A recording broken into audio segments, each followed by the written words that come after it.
আমি যে ভালো নেই এই সত্যটা বোঝাতে হলে আমাকে এই পৃথিবী থেকেই চলে যেতে হবে। এমন এক সময় বেঁচে আছি যেখানে হাসি দেখে সবাই ধরে নেয় সব কিছু ঠিক আছে।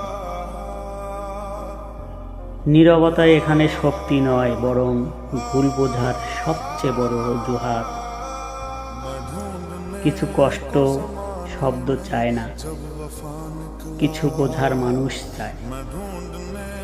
দুঃখের বিষয় এই মানুষগুলো তখনই আসে যখন বলার জন্য আর কেউ থাকে না।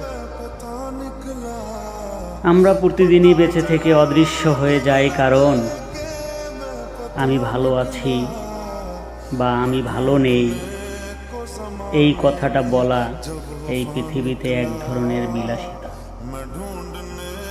বিলাসিতা ছাড়া আর কিছুই নয়। আসলেই আমি ভালো নেই।